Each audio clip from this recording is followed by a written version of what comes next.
माँ जैसी सास ये अल्फाज तो आपकी समाज से कभी ना कभी टकराए ही होंगे, लेकिन सास जैसी माँ तो मैं शर्तिया कहती हूँ कि आपने कभी देखी होगी ना ही सुनी होगी। ना जाने आलम बाला में हमसे ऐसी क्या खता सरजद हो गई थी कि अल्लाह ताला ने इस नेमत से सरफराज कर दिया।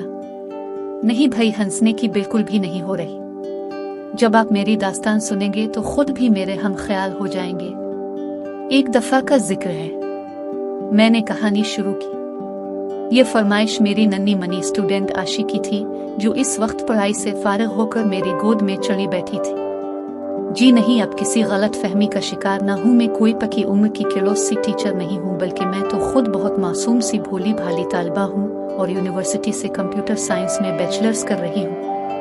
ये गोल मटोल गुड़िया तो हमारी पड़ोसन राबिया बाजी की बेटी थी, जिन्हें हमारे पड़ोस में आबाद हुए अभी सिर्फ 6 माह ही हुए थे, लेकिन हमारी वालिदा के आला अखलाक और बेहतरीन सिफारती ताल्लुकात के बाइस अजनबियत की दीवार को गिरने में महज चंद रोज ही लगे, और अब तो यूं महसूस होता था कि हमारा और उनका बरसों का साथ है। आशिका अभी स्कूल में नया एडमिशन हुआ था, और चूंकि बाजी का ज्यादा वक्त अपने 6 माह के बेटे उम्र की देखभाल में गुजर रहा था, लिहाजा उन्होंने मुझसे दरखास्त की कि मैं थोड़ी देर आशी को होमवर्क वगैरह करवा दिया करूं, जो मैंने बखुशी कबूल कर ली।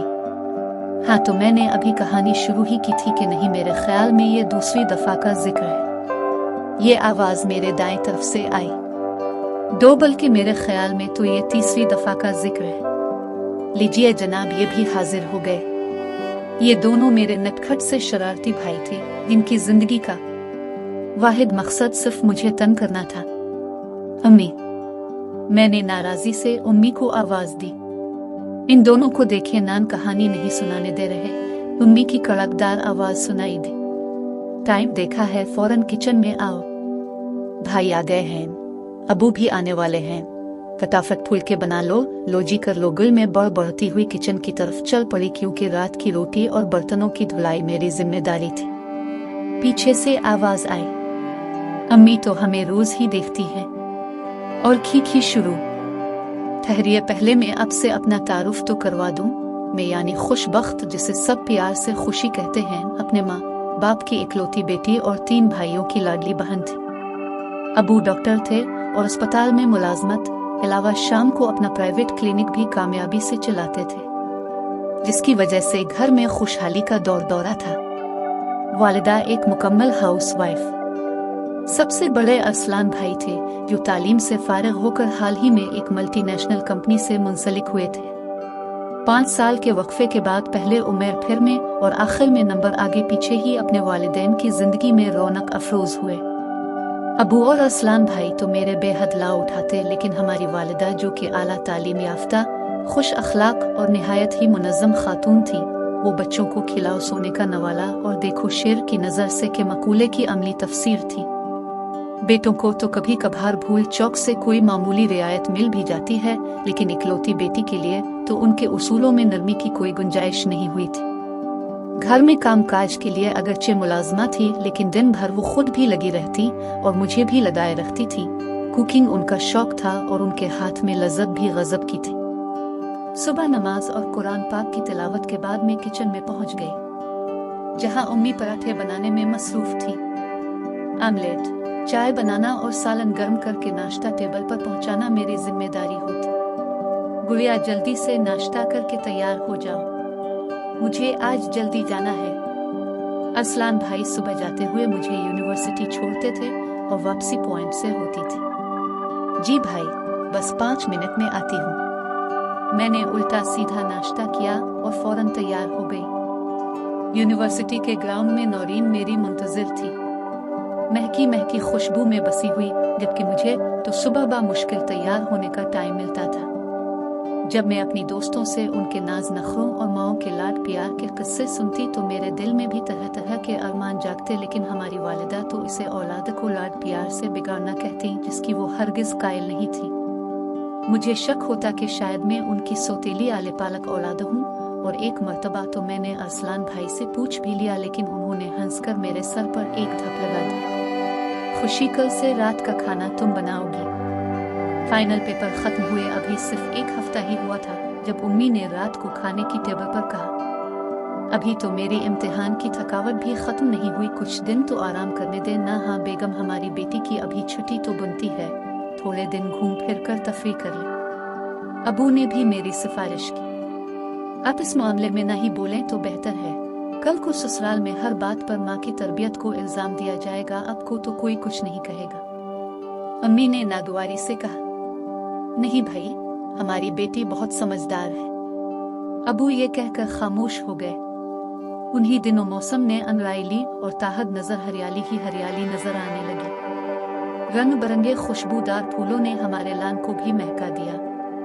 बिहार के इन दिनों में एक रोज राबिया बाजी अपनी वालिदा और मिठाई के हमरा मुलाकात के लिए आए। आंटी निहायत नफीस, खुश अखलाक और मुशफ़िक़ खातून थी। बहुत प्यार से मिले और मुझे पास बिठाकर इधर अलिफादेर की बातें करती रही। थोड़ी देर बाद उम्मी ने मुझे इशारे से चाय के लिए वहां से उठा दिया। इनके जाने के बाद मालूम हुआ कि वो मेरे लिए अपने बेटे का रिश्ता लाई थी। नोमान, उनका बेटा, आला तालीम याफ्ता, दराज कामत और खूबसूरत नौजवान था।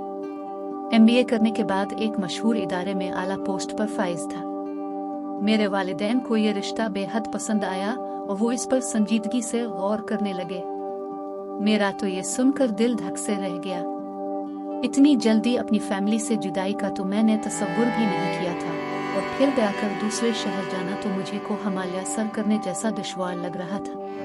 लिहाजा जब वालिदा साहिबा ने मेरी राय पूछी तो मैंने फौरन कहा, अम्मी प्लीज अब इन लोगों को इनकार कर दे। मुझे अभी शादी नहीं करनी है, अभी मैं मास्टर्स करना चाहती हूँ।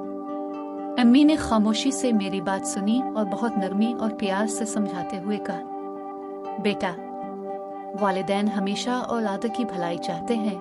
इनके फैसलों में उनकी जिंदगी का तजुर्बा शामिल होता है। तुम्हारी तालीम से फारिग होने के बाद हम तुम्हारे फर्ज से सबुकदोश होना चाहते हैं। मेरी और तुम्हारे अब्बा की दिली ख्वाहिश है कि हम तुम्हें अपने घर में हंसता बसता और आबाद देखें। राबिया का और हमार अलिफ दिन रात का साथ है। देखे भाले पुरखुलूस लोग हैं और निहायत चाहत से रिश्ता मांग रहे हैं। हम जल्दबाजी से काम नहीं लेंगे, बल्कि बहुत देखभाल कर और सोच समझ कर फैसला करेंगे, और इसमें तुम्हारी मुकम्मल रजामंदी शामिल होगी। तुम्हारी मर्जी के बगैर कुछ नहीं होगा, और मुझे उम्मीद है कि मेरी बेटी बहुत खुश रहेगी। अब कहने को क्या रह गया था, लिहाजा मैंने खामोशी से सर झुका दिया। जब नोमान की कंपनी और दोस्तों वगैरह से मालूमात ली गई तो सब ने बहुत तारीफ की। रिश्तेदारों से भी सलाह मशवरा किया गया, और जब राबिया बाजी को मुस्बत जवाब दिया गया, उन्होंने बेसाख्ता मुझे गिले लगाकर प्यार कर डाला तो मेरे लिए शर्म से वहां रुकना मुहाल हो गया। अगले माह एक सादा सी तकरीब में अंगूठी पहनाकर मुझे नोमान से मंसूब कर दिया गया, और आंटी के इसरार पर 3 माह बाद शादी की तारीख मुकर्रर कर दी गई। जबकि उम्मी ईद तैयारी के लिए कुछ मोहलत चाहते थे, लेकिन आंटी ने हर किस्म के जहेज के लिए मना कर दिया था। बकौल उनके जिसने अपनी बेटी दे दी, इसने सब कुछ दे दिया। मैं तो बस ये चाहती हूँ कि ये जल्द अज जल्द आकर हमारे आंगन को खुशियों से भर दी। मेरा ख्याल था कि उम्मी अब मुझे चंद रोज़ा मेहमान जानकर अगर मेरे साथ कुछ रियायत करेंगी, लेकिन अब तो और भी सख्ती से ट्रेनिंग शुरू हो गई थी, क्योंकि वक्त कम था और मुकाबला सख्त। वो मुझे हर काम में परफेक्ट करना चाहती थी। आंटी के मना करने के बावजूद हसब इस्तिताअत जहेज भी बन रहा था। लिहाजा घरदारी और मार्केट के चक्रों ने मुझे घन चक्कर बना दिया। ऊपर से उमैर और नमीर जब मुझे देखते तो कभी बर्तन और कभी टेबल बजा बजा कर मुबारक हो तुमको ये शादी तुम्हारी, और दूसरे उटपिटन गीत गाना शुरू कर देते, जिस पर कभी तो मैं मुस्करा देती और कभी झंझला जाती। वक्त रेत की तरह मुट्ठी से फिसलता चला गया, और शादी के दिन करीब आ गए तो घर के माहौल में नामालूम सी उदासी ने डेरे डाल दिए। मेरे शरीर भाई, जो हर वक्त शोर और हंगामा करना अपना फर्ज समझते थे और सता सता कर नाक में दम कर देते थे, अब अक्सर खामोशी से मेरे पास बैठे रहते। वो हर वक्त की छेड़छाड़, लड़ाई झगड़े और शिकायतें तो लगता था भूल ही गए थे। अबू और अरसलान भाई, जो पहले मुझसे फरमाइश कर कर के चाय बनवाते थे, अब अगर मैं पूछती भी तो नहीं गुड़िया, तुम आराम करो, बुआ बना देगी कहकर टाल देते। तो ऐसे में मेरी आंखें नम हो जाती। उन्हीं उदास से दिनों में शादी के हंगामे शुरू हो गए तो घर में रौनकें जाग उठी। मायो मेहंदी की तकरीबात में उम्मी की नज़र मुझ पर पड़ती तो मेरी बलाएं लेती महसूस हुई। शादी के रोज़ मेरी चूड़ियाँ कुछ तंग थीं और पहनाने में दिक्कत हो रही थी, तो मेरी वालिदा साहिबा ने आकर मेरा हाथ थाम लिया और बेहद नरमी से पहनाने लगी।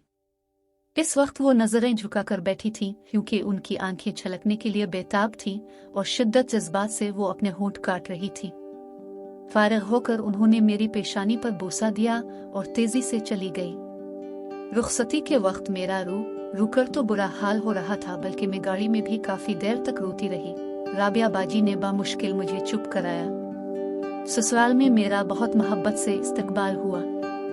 मैं चूंकि लंबे सफर से काफी थक चुकी थी, इसलिए रस्मों को मुख्तसर करके मुझे मेरे कमरे में पहुंचा दिया गया, जो कि निहायत खूबसूरती से सजा हुआ था।